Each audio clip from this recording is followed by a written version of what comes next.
Krishna. Om Namo Bhagavate Vasudevaya. Om Namo Bhagavate Vasudevaya. Om Namo Bhagavate Vasudevaya. Narayanam Namaskritya Naram Chaiva Narottamam Devim Saraswatim Vyasam Tato Jayatmudirayat Nashtaprayeshu Abhadreshu Nityam Bhagavata Sevaya Bhagavati Uttama Shlokir Bhaktir Bhavatir Naishtiki. Reading from Srimad Bhagavatam, Canto 3, Chapter 2, Verse 12. Yanmaritya Leela Upayakyam Swayoga Maya Balam Darshayata Krihitam Vishmapanam Swasya Jaso Vagardhe Param Padam Bhushana Bhushanangam Yanmaritya Leela Upayakyam Swayoga Maya Balam Darshayata Grihitam Vishmapanam Swasya Jaso Vagardhe Param Padam Bhushana Bhushanangam. Yet his eternal form which Martya, mortal world, Leelaupayikyam, just suitable for his pastimes, Swayoga Maya Balam, potency of the internal energy, Darshayate, for the manifestation, Grihitam, discovered, Vishmapanam, wonderful, Swasya, of his own, Cha, Sovagirde, of the opulent, Param, supreme, Padam, ultimate stand, Bhushana, ornament, Bhushanangam, of the ornaments. Translation. The Lord appeared in the mortal world by his internal potency, Yogamaya. He came in his eternal form, which is just suitable for his pastimes. These pastimes were wonderful for everyone, even for those proud of their own opulence, including the Lord of himself in his form as the Lord of Vaikuntha. Thus, his, Sri Krishna's, transcendental body is the ornament of all ornaments. Purport by His Divine Grace, A.C. Bhaktivedanta Swami Srila Prabhupada. In conformity with the Vedic hymns, Nityo Nityanam Chetasat Chetanas Chetanam, the personality of Godhead is more excellent than all other living beings within all the universes in the material world. He is the chief of all living entities. No one can surpass him or be equal to him in wealth, strength, fame, beauty, knowledge, or renunciation. When Lord Krishna was within this universe, he seemed to be a human being because he appeared in a manner just suitable for his pastimes in the material world. He did not appear in human society in his Vaikuntha feature with 4 hands because that would not have been suitable for his pastimes. But in spite of his appearing as a human being, no one or is equal to him in any respect in any of the 6 different opulences. Everyone is more or less proud of his opulence in this world, but when Lord Krishna was in human society, he excelled all his contemporaries within the universe. When the Lord's pastimes are visible to the human eye, they are called prakata, and when they are not visible, they are called aprakata. In fact, the Lord's pastimes never stop, just as the sun never leaves the sky. The sun is always in its right orbit in the sky, but it is sometimes visible and sometimes invisible to our limited vision. Similarly, the pastimes of the Lord are always current in one universe or another, and when Lord Krishna disappeared from the transcendental abode of Dwarka, it was simply a disappearance from the eyes of the people there. It should not be misunderstood that his transcendental body, which is just suitable for the pastimes in the mortal world, is in any way inferior to his different expansions in Vaikunthas. His body manifested in the material world is transcendental par excellence, in the sense that his pastimes in the mortal world excel his mercy displayed in the Vaikuntha Lokas. In the Vaikuntha Lokas, the Lord is merciful towards the liberated, or the Nitya Mukta living entities. But in his pastimes in the mortal world, he is merciful even to the fallen souls who are Nitya Baddha, or conditioned forever. The 6 excellent opulences which he displayed in the mortal world by the agency of his internal potency, Yogamaya, are rare even in the Vaikuntha Lokas. All his pastimes were manifested not by the material energy, but by his spiritual energy. The excellence of his Rasalila at Vrindavan and his householder life with 16,000 wives is wonderful even for Narayana in Vaikuntha, and is certainly so for other living entities within this mortal world. His pastimes are wonderful even for other incarnations of the Lord, such as Sri Rama, Narsimha, and Varaha. His opulences were so super excellent that his pastimes were adored even by the Lord of Vaikuntha, who is non-different from Lord Krishna himself. Om Ajnanatimirandasya Jnananjanashalakaya Chakshurunmilitam Yena Tasmai Shri Gurave Namaha. Shri Chaitanya Manubhishtam Stapitam Yena Bhutale Swayam Rupa Kadamayam Dadati Swapadantikam Vandeham Shri Guru Shri Yuta Padakalamulam Shri Gurum Vaishnavamscha Shri Rupam Sagrajatam Sahagana Raghunatham Tam Sajivam Sadvaitam Savadhutam Parijana Sahitam Shri Krishna Chaitanya Devam Shri Radha Krishna Padan Sagana Lalita Shri Vishakhamritamscha. He Krishna Karuna Sindhu Dinabandho Jagatpate Gopesha Gopika Kantha Radha Kanta Namastute Tapta Kanchana Gaurangi Radhe Vrindavaneshwari Vrishabhanu Sute Devi Pranamami Haripriye Vanchakalpa Tarubhyascha Kripa Sindhubhya Evacha Patitanam Pavanebhyo Vaishnavebhyo Namo Namaha. Jai Shri Krishna Chaitanya Prabhu Nityananda Shri Advaita Gadadhara Shri Vasadi Gaura Bhakta Vrinda. Hare Krishna Krishna Krishna Hare Hare Hare Rama Rama Rama Hare Hare. Hare Krishna everyone, happy Kartik. Before I begin my discussion, I would like to offer my respectful obeisances to all the assembled Vaishnavas, as well as to His Holiness Kadamakanana Swami Maharaj, who is right now, his body is suffering from COVID, as well as Rompa Swami Maharaj, who have both helped me prepare for this class, and it is only through their Vani that I am able to say something or other. Hare Krishna. So happy Kartik. This is the first day of Kartik, and we're reading for our first Srimad Bhagavatam class.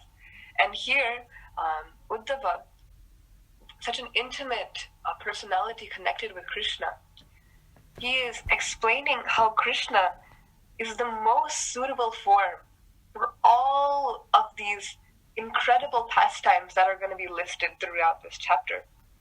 And how even the Supreme Lord himself is attracted, even the Supreme Lord in Vaikuntha himself is attracted to Krishna, and how Krishna is transcendental par excellence.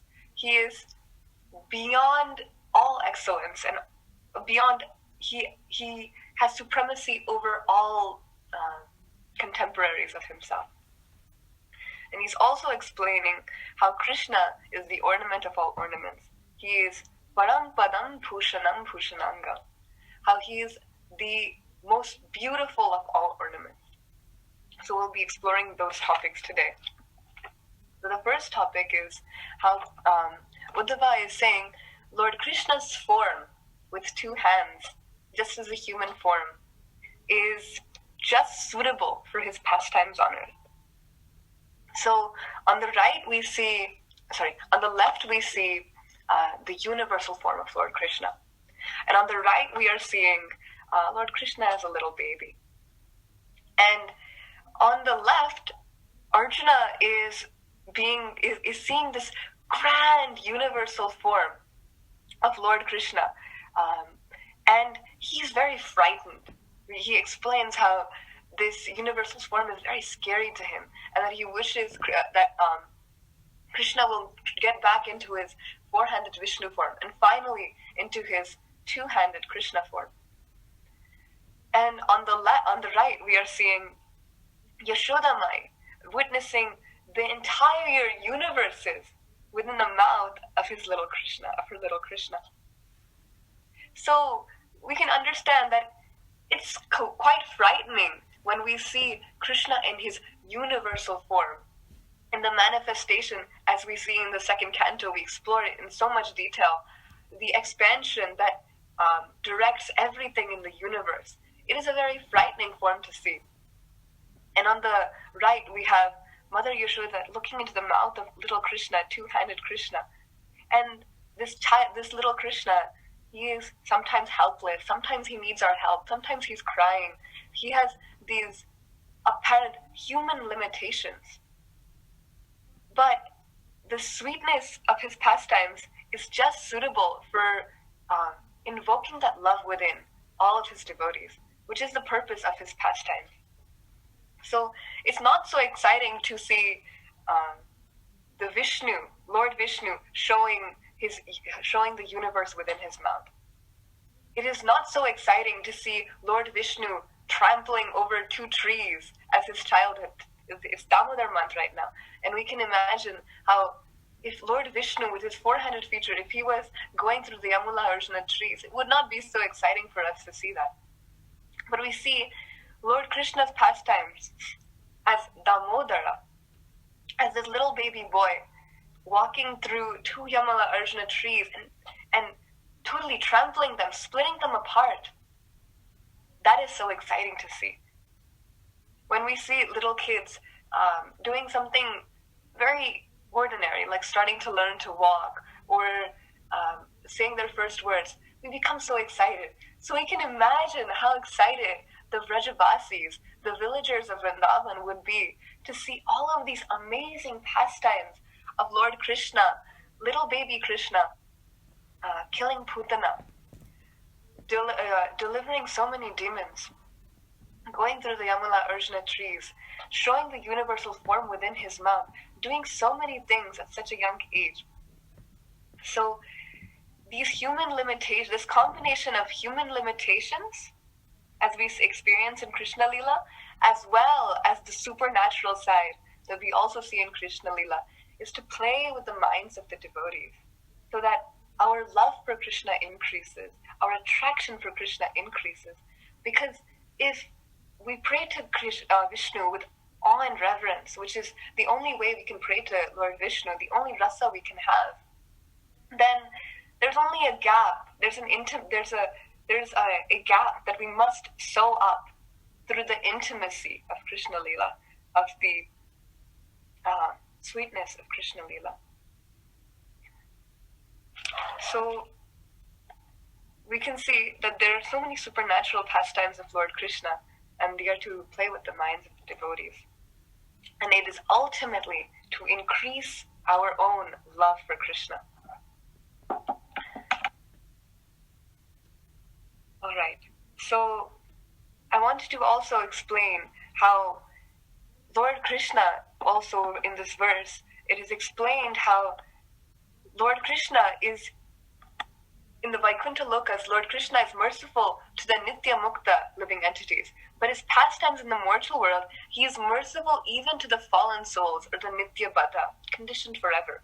So it seems like Prabhupada is making this point that Lord Krishna in the material world is more merciful than the Lord Krishna in Goloka or Vaikuntha. So why would that be the case? Lord Krishna is not different from the Vishnu in Vaikuntha or the Krishna in Goloka, but why is it that he is more merciful in the material world?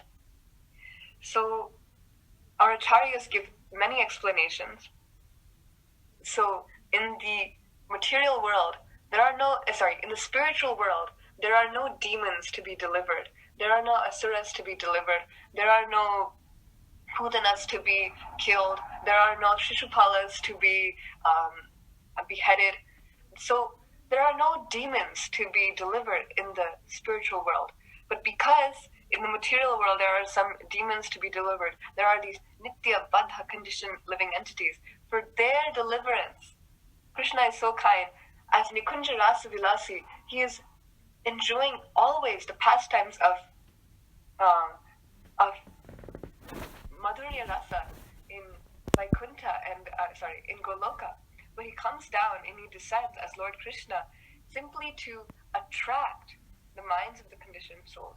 We might say no, it is our own free will. Krishna, because he loves us so much, he gives us freedom to choose to look towards him or just turn our heads, become a bahirmukha. He gives us that choice, but simply to attract our minds, he comes down from the spiritual world into the material world, and he's always engaged in pastimes with the gopas 24/7, and the gopas down here, and that shows that how merciful Krishna is in allowing everyone to take part in his pastimes. And we see this in the example of Putana. There is no Putana in Goloka or Vaikuntha, but in the material world there was a Putana, and Putana was given the status of a mother because of Krishna's mercy, Krishna's love in the material world for the living entities, for the conditioned souls. So the gap between awe and reverence is sewn up by love and intimacy in the form of Lord Krishna and Krishna Lila. So I want to also speak about a few stories that show how, as Prabhupada is mentioning, his pastimes were adored even by the Lord of Vaikuntha, who is non-different from Krishna himself. I want to explore with all of you some pastimes that show how beautiful and amazing the tricks Krishna plays with his devotees is even beautiful for himself, for Lord Krishna himself, and for Mahavishnu himself. So here on the left we see a picture of Lord Krishna. He is looking into a reflection in the floor, and it's explained how when Krishna sees this reflection, he imagines, oh, what a beautiful, beautiful figure this is. What a beautiful person this is. And Lord Krishna in the Brahma Samhita, if you remember, he is described as Lakshmi Sahasrata Shata Sambrama Sevyamanam. Thousands upon thousands of Lakshmis, Shata Sambrama, with all kinds of awe and reverence, pray to him. Thousands of Brahmas, Shata Sambrama, with all kinds of respect and awe and reverence, pray to him. He has so many unlimited servants.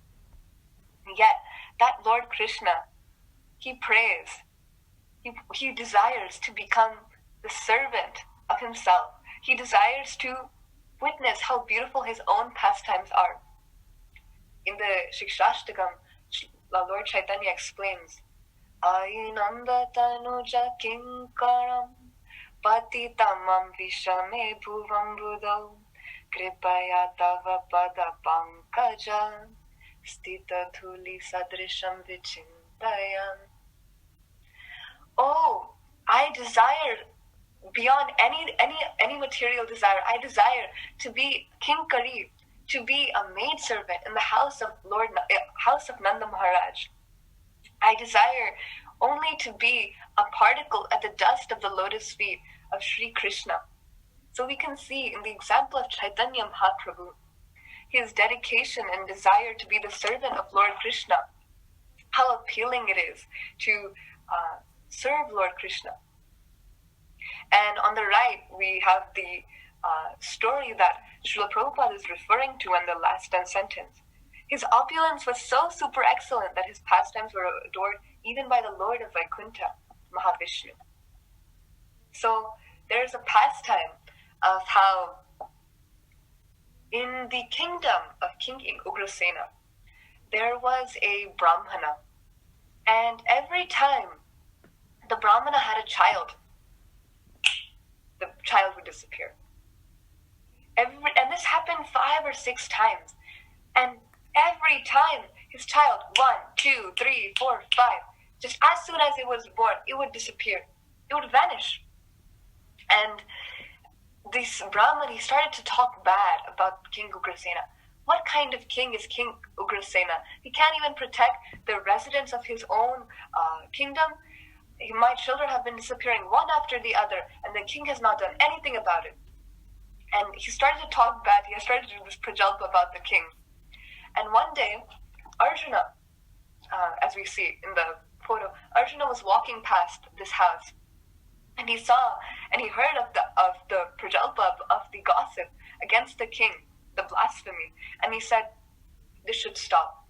I personally take the charge of finding all 5-6 of your sons and bringing them back to you. All 5-6 lost sons, I will bring them back to you. And the next time you have a child, I promise you, it's a Kshatriya promise, I promise you that your child will not disappear." And as we know from other pastimes of Arjuna with Jayadratha, Arjuna is a stickler for promises. If he has made a vrat, he will stick to it. If you don't, I will give up my life. That is his promise. If I'm not successful in finding this child, I will give up my life.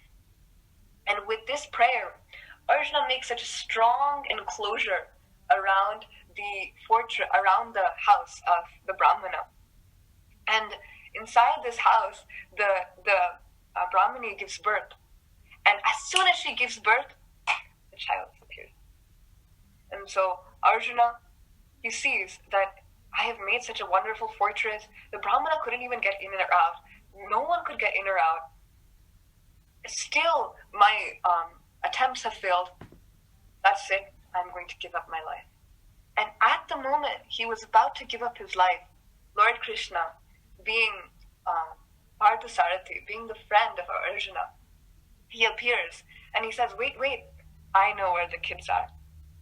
And so they mount a transcendental chariot and they go from all the 7 layers of the universe, past all 7 layers we have read about in Canto 2, past Martyaloka, Tapaloka, Janaloka, Satyaloka, Swargaloka, Satyaloka, all the way up, through all 7 layers of the universe, past the Viraja river, and there they enter the abode of Mahavishnu.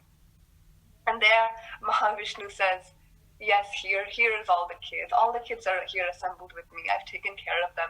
Actually, all I wanted to see was the beautiful form of Shyamasundar. I just wanted to witness the beautiful form of Krishna. So here, in this pastime, we see how the beauty of Krishna encounters Vishnu himself, who is non-different from Krishna. So it's explained how Krishna is transcendental par excellence. And the Sanskrit term for that is asama urdhva. Asama urdhva. So there are 2 parts of this word, sama and urdhva. Sama means equal to, and urdhva means greater than. But the prefix, the Sanskrit prefix of before it, negates the entire word. So when we say Krishna is asama urdhva, it means that no one is equal to sama or urdhva, greater than Krishna. So underneath I wrote, you would write in computer science language, none are greater than or equal to Krishna. That is Krishna's position. His qualities are such, his opulences are such, they are transcendental par excellence. And we see in the examples of Krishna Lila how he transcends even Indra himself, even Brahma himself. Those who take power from him. Brahma explains in the Brahma Samhita, Bhasvan yathasma sakaleshu nijeshu tejaha sviyam kiyat prakatayat apitadvad atra brahmaya esha jagadanda vidhana karta govindam adi purusham tamaham vashami.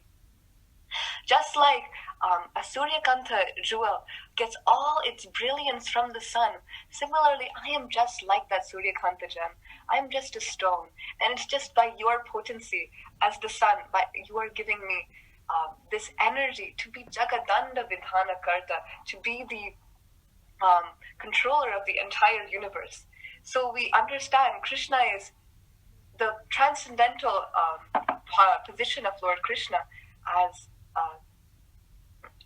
Govindam Adi Purusham in the examples of Indra and the examples of Brahma.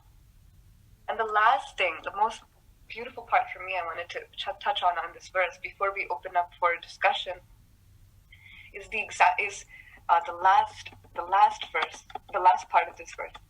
Param padam bhushana bhushanangam. It means Krishna's body is the ornament of all ornaments. And so one of my friends had sent me this picture of Prabhupada, and I was just meditating on the beauty of this beautiful picture of Prabhupada. And I was thinking, Prabhupada, being in an elder body, having gone through so much turmoil, coming all the way from the US, his body went through so much. Yet, when I look at Prabhupada, there might be some wrinkles on his face, maybe some stretch lines from his elderly body, from all the turmoil from waking up and doing Srimad Bhagavatam translations. Still, he's so beautiful. He's so beautiful. And we can see that, especially in the eyes of Prabhupada, the inner beauty, he has done the Cheto Darpana Marjanam in such a way that we can experience the inner beauty of Lord Krishna through him. And in the example, also to the right, there is Kardama Muni. And we're going to read soon in Canto 3 of how Devahuti, as soon as she saw Kardama Muni, she fell in love. And that's because Kardama Muni's, his eyes were so beautiful. His eyes were just like Kamal Nayan, just like the lotus-petaled eyes of Lord Krishna. So we understand from the examples of both these two personalities that if we want to be beautiful, let us just be Lord Krishna's devotees. And in that way, our inner beauty will come out and transform into our own bodies. And we can capture, just like the Kardama Muni, the hearts of so many Devahutis, so many personalities in our lives. I would like to